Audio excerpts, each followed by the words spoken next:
We now have Professor Jolene Lin. Professor Jolene Lin is an associate professor of law at the National University of Singapore. She is also the director of the Asia Pacific Center for Environmental Law. Jolene's research focuses on climate change law and transnational environmental law.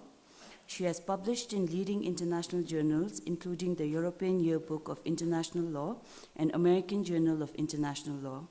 She is on several editorial boards, including the Journal of Environmental Law, Oxford University, and Climate Journal of Environmental Climate Law.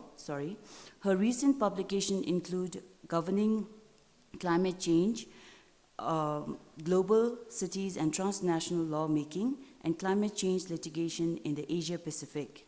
She is currently co-writing a monograph on climate change litigation in the Global South, which will be published in the Oxford University Press in 2024. Jolene's works extensively with environmental NGOs to use the power of the law to tackle climate change. She had her LLB at the London School of Economics, LLM at New York University, and obtained a PhD in law from Erasmus University. Professor Jolene, you have the floor. Thank you very much for that kind introduction. Can everyone hear me? Yeah. Oh, thank you very much. Thank you.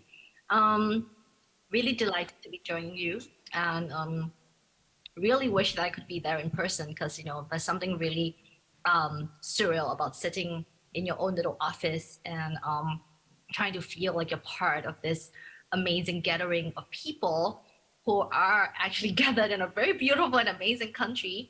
And I would like to congratulate JSW School of Law at the launch of your Environmental and Climate Change Law Center, and really hope that we can work together and find ways to work together. So when I was listening to the presentations by Deborah and Petra, I was struck because I was thinking to myself, okay, what can I say? The reason why I say what can I say is because the work that our center does is very much defined by our context. And so what I was going to do is, first of all, I didn't prepare any PowerPoint presentation. I feel like I can speak off the top of my head what we do or what our issues are, and also basically hope that it could be a bit of a dialogue. So first of all, I'm situated in Singapore. For those of you who haven't been to Singapore, we are a terribly small island at the 1 degree north of the equator. It is terribly hot here most of the time, but climate change is changing our climate very much so. When I was growing up, it was normal that we have the same temperatures throughout the whole year, with a splattering of afternoon rain, which ensures that by 5 p.m., it is actually a nice period of time to go out and play. But now, because of climate change, we have long periods without rain, and we have flash floods, which means that our focus in Singapore in terms of adaptation has been to strengthen flood infrastructure. We are also a low-lying island, which means that the other focus of adaptation to climate change has been on fostering our flood defenses, our seawalls, coastal defenses, in order to protect against sea level rise. So that's a little bit of context. Deborah mentioned how, context, Canada is a huge country. Okay, so Singapore is 720 square kilometers. I think it's smaller than New York City. I remember that. Okay, so that's very small. We are 6 million people living on 720 square kilometers. We are an island. In my presentation in the next panel, I'll talk a little bit more about Singapore in the context of ASEAN, which is the regional organization, the Association of Southeast Asian Nations, which basically brings together all the countries within the geographical region of Southeast Asia. Singapore is the country with the highest amount of wealth in the region. As the richest country in the region, it also comes with responsibilities, and that influences the work that the Asia Pacific Center for Environmental Law does, and I'll speak more to that. So first of all, the Asia Pacific Center of Environmental Law, we refer to it as APSEL. APSEL was founded shortly after the Rio Summit in the 1990s. One of the big discussions at Rio was the lack of capacity in the Asia Pacific, lack of legal capacity, lack of legal and judicial capacity to address major environmental challenges, which have only grown more significant since then. So the idea was to set up a capacity building center located within the Asia Pacific to provide training to the region. And that was the thinking. And at the Rio Summit, Professor Tommy Koh, who was Singapore's ambassador to the United Nations at that time, played an instrumental role in setting up APSEL within the National University of Singapore. So from a very get-go, the APSEL has always had a very outward-looking approach towards capacity building. It's also forced by context. Why do I say so? Singapore is a very, very small country, as I mentioned, and there is no environmental litigation. There is no environmental litigation because many environmental issues, planning issues, etc., are primarily dealt with through executive action and through the regulatory agencies. So for example, if let's say there is an issue with a proposed project, it is not the norm to try to challenge the regulatory agency, whether it's pre-litigation or with the idea of heading towards some sort of litigious process.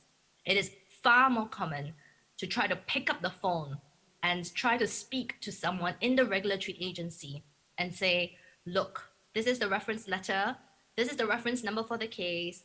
I really hope we can have a discussion about it and to work through a solution.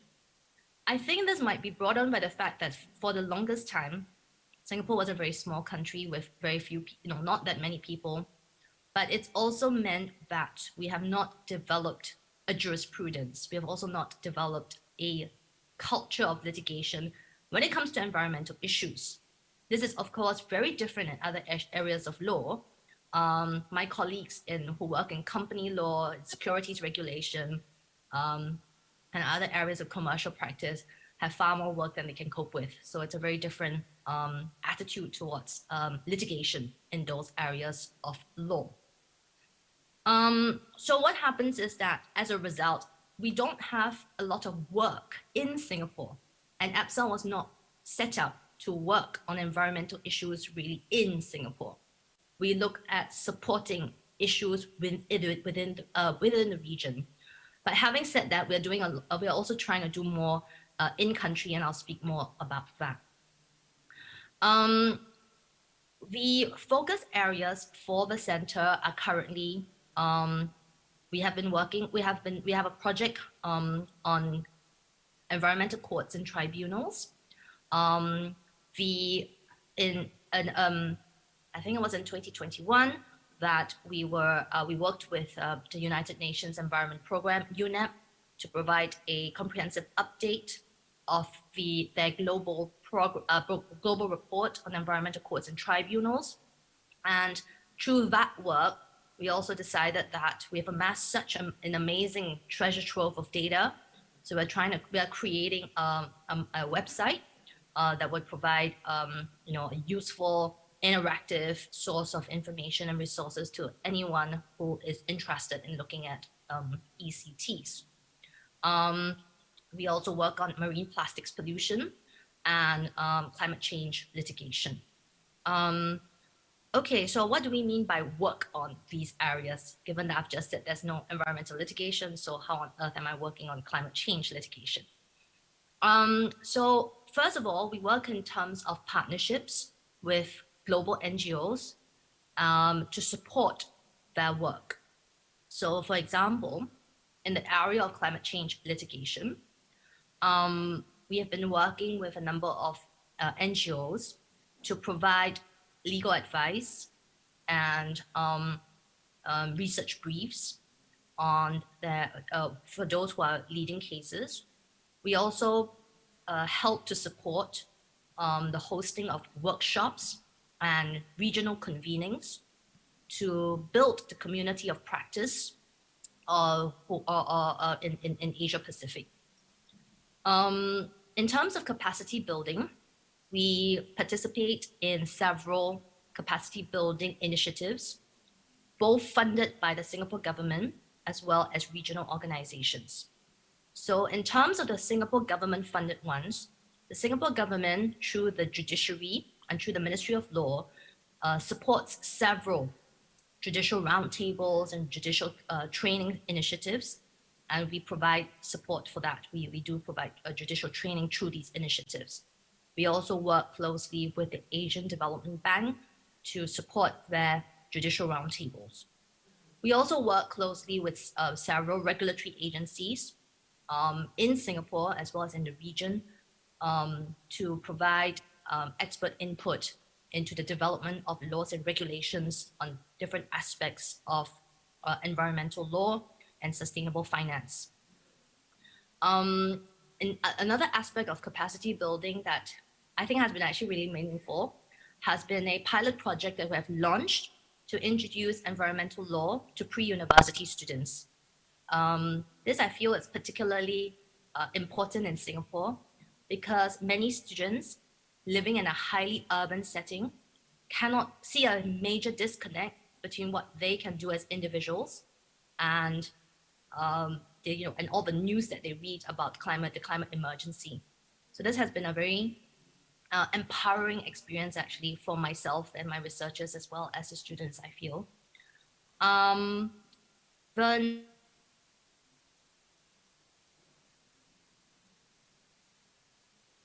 primarily because clinical education at the National University of Singapore is led by a team of clinical educators who work across different issue areas, rather than through the individual centers and the subject areas. So that has been just the nature of the setup of the university. And so that's something that we have no experience in terms of clinical education. Finally, I think I would just add that I just mentioned also that we work through partnerships, and I think partnerships has actually been a model that we found most natural because we have very limited funding. Within the university, everything is based on a competitive grant, and whether you can get a grant to support the work, etc., etc. And we found ourselves whenever you're doing work that is, say, capacity building, it's been more challenging to get research grants to support that kind of work because you don't have research outputs. So in the end, what we found that it was actually it just happens that the current context in Singapore is that there are quite a number of foundations, philanthropic foundations, as well as environmental NGOs from the region who have been very willing to establish partnerships with us to work together and to support the center's work. So I think that's been the approach that we take. I think I will end on that and will be happy to take further questions and comments. Thank you very much. Thank you, Professor Jolene, for sharing with us APSAL's work in relation to capacity building, research, training, and also the funding model that you sort of mentioned in the end, and also contextualizing the discussion within the context of Singapore and other Asian regions. So thank you for that, Professor Jolene.